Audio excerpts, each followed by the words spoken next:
The Grand Harbor Hotel sparkled with Christmas lights, its ballroom filled with executives and their families for the annual corporate holiday gala. Victoria Morgan stood near the refreshment table, one hand on her daughter's shoulder, trying to look like she was enjoying herself. At 38, Victoria was CEO of Morgan Technologies, a position she'd fought for over 15 years. She was respected, successful, wealthy. She was also exhausted. Her daughter, Sophie, stood beside her in a beautiful emerald green dress, her dark hair braided carefully. At 8 years old, Sophie was bright, curious, and profoundly deaf. She'd been born that way, and Victoria had learned sign language, hired the best tutors, done everything she could to give her daughter a full life. But moments like this, corporate events filled with hearing people who didn't know how to communicate with Sophie, were isolating for both of them. Victoria watched Sophie's face as people talked around them, their lips moving in conversations her daughter couldn't access. Sophie had learned to read lips somewhat, but in a crowded, noisy room, it was nearly impossible. "Are you okay, sweetheart?" Victoria signed. Sophie nodded, but her smile didn't reach her eyes. "Can we go home soon? Another hour. I'm sorry, I know it's boring. It's okay. I brought my book." Sophie pulled a small chapter book from her dress pocket, finding comfort in what she could control. Victoria felt the familiar guilt. She'd brought Sophie to show her employees that she balanced work and motherhood, that having a child with different needs didn't slow her down. But the truth was, Sophie would have been happier at home. "Mrs. Morgan?" One of her VPs approached. "Wonderful event. I wanted to introduce you to—" The conversation continued around Sophie, who'd opened her book and checked out completely. Victoria tried to engage while keeping an eye on her daughter, the constant mental split that defined her life. 20 minutes. Later, Sophie tugged her sleeve. "Can I walk around? I'll stay where you can see me." Victoria hesitated, then nodded. The ballroom was safe, full of her employees. "Don't leave my sight." Sophie wandered toward the Christmas tree near the windows, a massive evergreen decorated with gold ornaments. She stood there looking at it, occasionally glancing back to make sure her mother was still visible. Then a man crouched down beside her. Victoria tensed, ready to intervene, until she saw what he was doing. His hands were moving in clear, fluent sign language. "The tree is beautiful, isn't it?" he signed. Sophie's face transformed. Her eyes went wide with surprise and delight. "You can sign? I can. My name is Daniel. What's yours?" "Sophie, are you deaf too?" "No, but my younger brother is. I grew up signing." He smiled. "Are you here with your family?" "My mom. She's the CEO." Sophie pointed toward Victoria, who was now watching this interaction with complete focus. "That's impressive. Is she nice?" Sophie giggled silently. "Most of the time. Sometimes she works too much and gets grumpy." Victoria couldn't help but smile at that. "My daughter is 8 too," Daniel signed. "She's here somewhere with her grandparents. Do you like the party?" Sophie's expression fell. "It's okay. Nobody here knows sign language except my mom, so it's kind of lonely." Daniel's face softened. "I understand. That must be hard. Would you like to meet my daughter? Her name is Emma. She's hearing, but she knows some sign language too because of my brother." Sophie's face lit up. "Really? Really? Let me go find her." As Daniel stood up, Victoria approached. He was handsome, probably in his mid-30s, wearing a simple suit that suggested he was an employee rather than an executive. "Excuse me," Victoria said, then signed as she spoke. "I'm Victoria Morgan, Sophie's mother, Daniel Harper." He extended his hand, speaking and signing simultaneously. "I work in your IT department. I hope it was okay that I talked to Sophie. I saw her standing alone and thought she might like someone to talk to. It was more than okay." "Thank you." Victoria felt emotion tighten her throat. "She's been isolated all evening. You just made her night." Sophie tugged Daniel's sleeve. "Can I meet Emma now?" "Of course. Is it okay, Mrs. Morgan? Please, call me Victoria, and yes, that would be wonderful." Daniel led them through the crowd to where a girl with brown braids stood with an elderly couple. "Emma, this is Sophie." "Sophie, this is my daughter Emma." Emma waved, then signed a careful hello. Sophie beamed. "You know sign language?" "A little. My uncle is deaf. Can you teach me more?" The two girls started communicating, Emma speaking and signing what she knew, Sophie patiently teaching her new words. Daniel's parents smiled warmly. "Your daughter is lovely," Daniel's mother said to Victoria. Daniel told us about her. "We're so glad Emma has a friend to talk to at this party." Victoria realized Emma had probably been bored too, stuck at an adult event. "Would you like to get some air?" Daniel asked Victoria. "There's a balcony outside.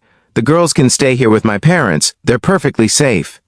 Victoria hesitated, then nodded. She couldn't remember the last time someone had offered her a break, a moment to breathe. On the balcony, the December air was cold but refreshing after the stuffy ballroom. Christmas lights twinkled on the buildings across the street. "I have to ask," Victoria said, "how did you learn to sign so fluently?" "Most siblings of deaf people know basic signs at best.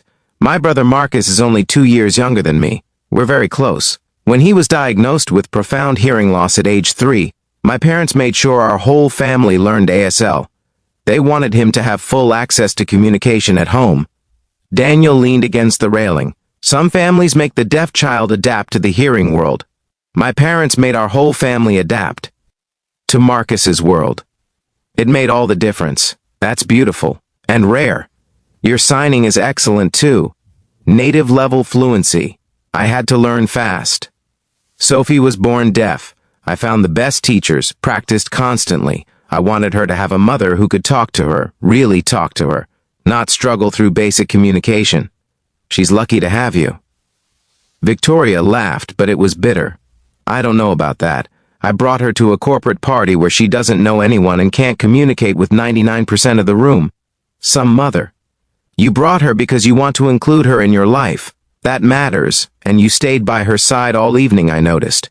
You didn't abandon her to work the room. How do you know that?" "Because I've been watching you for the past hour." Daniel's cheeks colored slightly. "Sorry, that sounds creepy. I mean, I noticed you because you were signing with Sophie. I don't see many executives who know ASL. I was impressed." Victoria studied him. "You said you work in IT? Network security. I've been with Morgan Technologies for 3 years, and you came to this event alone? Emma's mother passed away 2 years ago. Cancer. So it's just us now. My parents help when they can, but mostly it's me and Emma figuring it out together." Victoria felt a connection she hadn't expected. Sophie's father left when she was diagnosed. He couldn't handle having a deaf daughter, didn't want the burden. His loss. Sophie is wonderful, so is Emma. They stood in comfortable silence for a moment, watching the city lights. "Can I ask you something?" Daniel said. "How do you do it? Balance being a CEO and being a single parent to a child with special needs?" "I struggle just managing network security and Emma's schedule." Victoria appreciated the honest question. "I don't balance it well, honestly. I have a nanny, tutors, therapists. I throw money at the problem because I don't have time, and I feel guilty constantly." "But you learned fluent sign language. You advocate for her. You brought her here tonight even though it would have been easier to leave her home. That's not throwing money at a problem, that's showing up." Victoria felt tears prick her eyes. "Thank you. I needed to hear that." Inside, through the glass doors, they could see Sophie and Emma laughing together, their hands flying in animated conversation.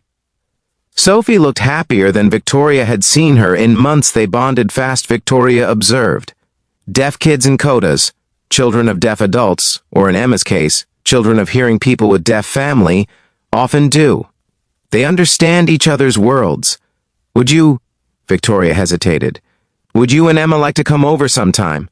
For dinner, maybe? Sophie doesn't have many friends who can communicate with her. This has been really special for her. We'd love that. Emma's been lonely too since her mom died. She needs friends."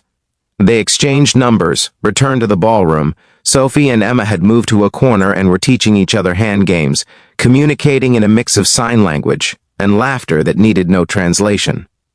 The party ended an hour later. Sophie hugged Emma goodbye, made her promise to text. They'd exchanged numbers too, with parental approval. In the car on the way home, Sophie was more animated than Victoria had seen her in months. "Mom, Emma is so nice, and her dad knows sign language, and her grandparents are learning, and she wants to be my friend." "I'm so glad, sweetheart. Can we see them again? Please?" "Yes. I invited them to dinner. Sophie squealed with delight, then signed rapidly. This was the best Christmas party ever. I thought it would be boring and lonely, but then Daniel came and talked to me, and Emma is so fun, and nobody stared at me like I was weird for signing. Victoria's throat tightened. She hadn't realized how much Sophie noticed the stares, the discomfort people showed when they couldn't communicate with her. You're not weird, Sophie. You're perfect exactly as you are. I know. But other people don't always think so. Daniel and Emma do, though. That dinner invitation turned into weekly dinners. Sophie and Emma became inseparable, texting constantly, teaching each other things, finding joy in their friendship.